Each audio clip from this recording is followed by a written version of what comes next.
Best Christmas Ever is a really enjoyable film, and I have to say, apart from a couple of little things, there wasn't really anything about it that didn't work for me. I will discuss with a spoiler warning in a little bit a few things that I personally didn't love, but for now, this will be spoiler free. This was released this year in 2023. It's directed by Mary Lambert.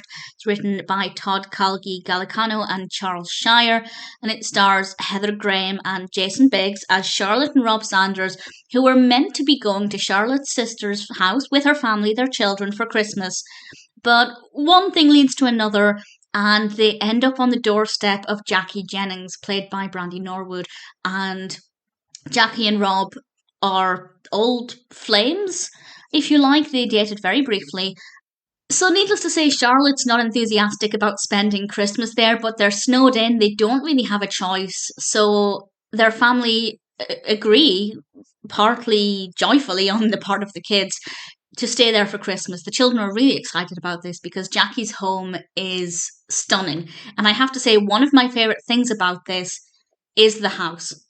When they drove up to it, there's this gorgeous shot of the exterior, and it's got all the Christmas lights and decorations, and it is absolutely stunning. I really enjoyed it, and I thought as a location, as a setting, it worked so well. Charlotte is not just uncomfortable about being there because of her husband's past relationship with Jackie, but she's also thinking that Jackie's life must be too good to be true, because it starts off with the fact that they'd actually received the annual Christmas letter from Jackie. And in this Christmas letter, it's full of praise for things her children have done and all these wonderful experiences that she and her family have had that year. And Charlotte thinks it's just impossible for it to be that good. Of course, when she first sees the house, she realises that actually, yeah, this family has money. They must have the opportunity to have all these amazing experiences. But she won't let it go. And she keeps digging, determined to find a flaw in Jackie's otherwise perfect life. And I won't say any more than that about the narrative. The way I'm describing it, I feel like Charlotte comes across as a really unlikable, paranoid, almost bitter individual. But actually, I don't really think that that's the case. It absolutely could have been, but I still found her to be a very likable character, and at no point was I really bothered by her level of snooping.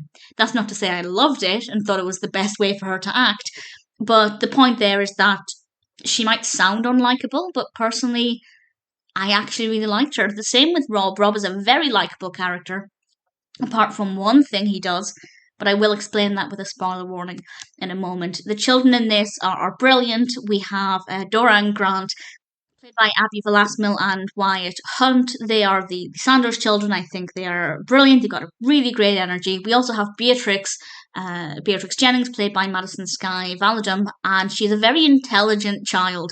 And I have to say, I thought the performance there was brilliant. The children definitely give this a very youthful energy that I thought really added a lot to the film.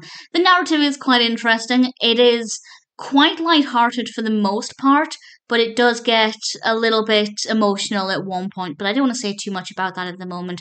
But I think it's a very well-developed narrative. It's also very, very, very festive. We have decorations and Christmassy foods and a lot of Christmas carols. The music in this is brilliant. If you're looking for a film to get you in the Christmas spirit, I think this is a really good one to go with. From start to finish, pretty much all of the way through, I really thoroughly enjoyed it. It's very well filmed. The use of light in this is gorgeous, mostly with sparkly, twinkly Christmas lights, but even the scenes that are set later at night when they're outside and it's quite dark and dimly lit, everything is still very clear to see, and I think they got the balance there really spot on. So visually it's a treat. The narrative is great, and the characters are all really likable as well, so no complaints from me. It's definitely one that I recommend. I think it's pretty entertaining. So there are a couple of things that I didn't love, so I will discuss them now with a spoiler warning. So spoilers from now. And one thing, a really small thing really, that I didn't love, but this is something about Rob's character that I didn't like. Other than this, I love the character, but it's revealed that behind Charlotte's back, he'd been sending annual Christmas letters. She'd said specifically, I don't like this, I don't want to do this. So he went, well, I'll just do it behind your back. That's not nice. If your wife says, I don't want you to send these letters about our family because I'm not comfortable with it and I don't like it, Going behind her back is a pretty disgusting thing. Now, actually, she didn't fly off of the handle when she found that out, and I feel like that's an unrealistic response that she had because he had been lying to her and had intentionally gone against her wishes, and I think that's pretty nasty. And I don't really think the film did a good deal of highlighting that and saying that actually it's not okay to do that. But all's well that ends well with that part of the narrative because she came round to the idea in the end.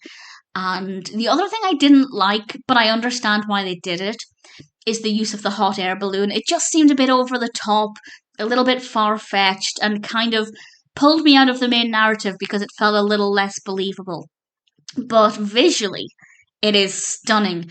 The shot of the balloon going over the house, as I said, the house itself is gorgeous, and then you have this balloon with the lights and the star on the front, and it's stunning.